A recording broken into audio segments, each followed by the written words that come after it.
Hello, this is your slightly plain Russian schoolgirl, Poo Poo Noob, and this video is my top 5 games of 2015. I know I'm late, but what the fuck, I still wanna do it.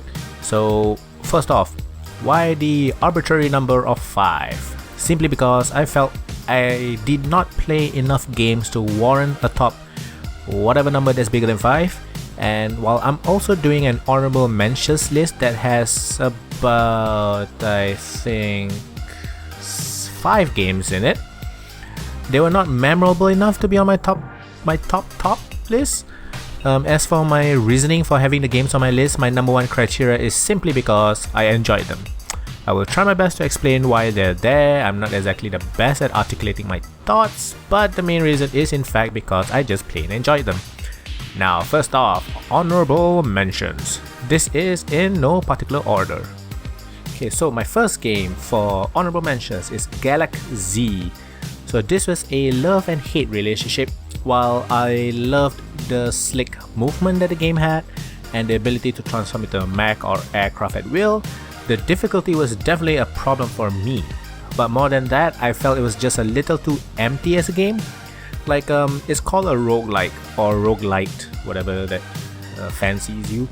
And there wasn't anything that warrants such a label except for death taking away your progress. That's pretty much it.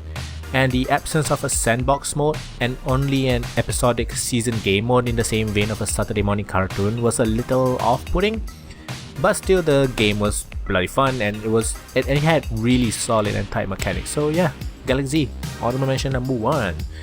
So moving on, Dragon Quest Heroes. Now this game was surprising. I've never played much Dynasty Warrior style games before, but I love Dragon Quest and I thought, what the hell not, I will pull the trigger on this. I pre-ordered it even, and I did not regret it. The combat is super fun and it feels great to destroy hordes of enemies. The moves, especially the special moves, feel especially satisfying to pull off. But it's kinda annoying that during special moves, it sort of drops to 30 frames per second for no reason. Not sure if it's a problem only I'm having though. Maybe somebody else can clear that up for me. I'm playing it on PC. Add in some tower defense elements and the ability to switch to 3 other characters on the fly. There's not much not to like here. So if you're a Dragon Quest fan and if you're a Dynasty Warriors fan, I do highly recommend you pick this up. The next game is Lovers in a Dangerous Space-Time. So this game was very near to getting into my top 5. It's one of the best co-op games I've ever played. Sadly, it's only local co-op. Doesn't really make sense on the PC. I'm not too sure if it's on any of the consoles, but I think it's part of. But I think it is part of its charm to have only local co-op. You control a weirdly shaped spaceship. Playing more lets you unlock more ships later on, and trying to survive hordes of enemies coming from all directions. And you can, as 2 players, you can only control one part of the ship at a time. Let's say the turrets, the engines, and the shields. So the communication needed, and trust me, there will be a lack of it sometimes, makes this a very charming title. I think one of the huge part of its charm would be when there's really good communication and you're on the ball with things, and also the opposite when you're really bad communicating what you need. It's just a super fun experience. It's a true co-op experience I highly recommend. The next honorable mention game is Box Boy, a puzzle game for the 3DS. It's exclusively for the eShop. It's a pretty small game, but it became one of my favorite titles this year. You play a box boy, like literally, that has the ability to spawn boxes out of his body to solve puzzles.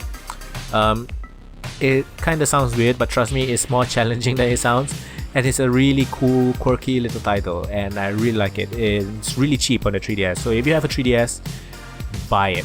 It's a bloody good game, and I heard the sequel just came out in Japan, so hopefully they'll localize that or release it for the US shops. And the last game in my honorable mentions list, Keep Talking and Nobody Explodes.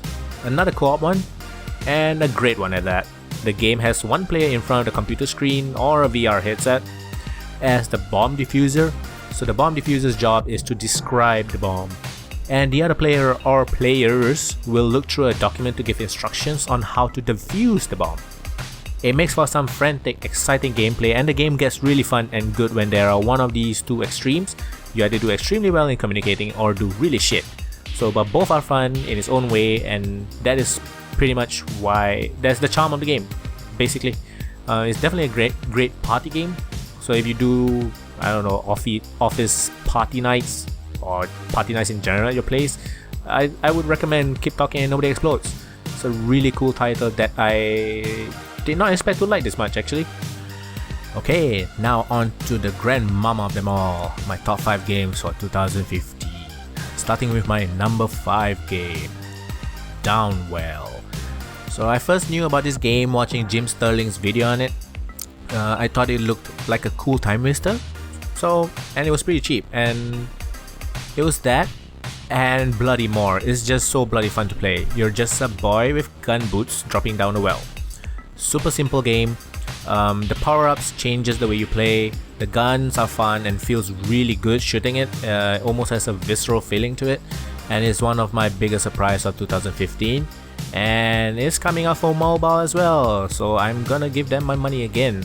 So yeah, I believe it's already out for the iOS, and maybe as the time this video goes up, it's probably very close to the Android release as well, the one that I'm gonna get.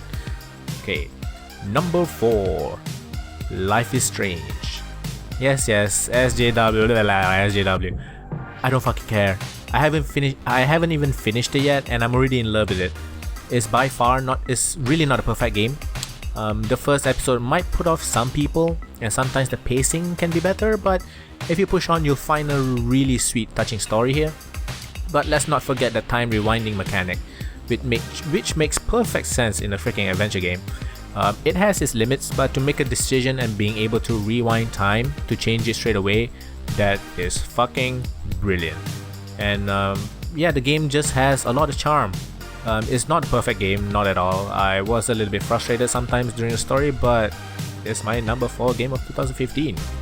Deal with it. Number 3, Undertale. Yes, Undertale. This fucking game. Firstly, the best soundtrack this year by far. It's not even close, people. Stop giving best soundtracks to huge, epic orchestral scores. There's more to music than that same old bullshit like from Halo. Now, this game got me within the first fucking hour. It made me feel things, it made me care for characters, and that's very fucking hard to do. But people tend to forget that it actually had an interesting mechanical twist in its combat. To think that someone would combine turn-based combat with bullet hell and actually pull it off. But the best part of this game is you just don't know what else it would throw at you. Breaking the borders that the game itself gave you. You just don't know what will come next. And it's just the entire thing felt like a beautifully handcrafted experience by the game developer Toby Fox, and it's fucking amazing. So yeah, Undertale number 3. Number 2, Her Story. This was actually tied with Undertale. I went back and forth with these two for this spot, but I gave it to Her Story. Reason this is so high up is because I just like the fact that the player is responsible to uncover the story. I felt that gave me a lot of agency almost. I know a lot of people say it's not really a game, but I totally disagree. This game did investigation much better than a lot of AAA titles. The acting was pretty good. It was kind of spotty in some places, in some of the videos that Viva Seifert was the name. Fucking cool name by the way, Viva Seifert. Kind of spotty in some places, but overall the acting was pretty good. And it actually had a really interesting story that you just don't want to stop until you know everything about the character. Number 1, Witcher 3. Now this is one of the best games I've ever played. It's my first Witcher, so I went in not knowing what to expect. I fell in love almost immediately. The characters are amazing, the story is so well written. One of my favorite parts is the side quests.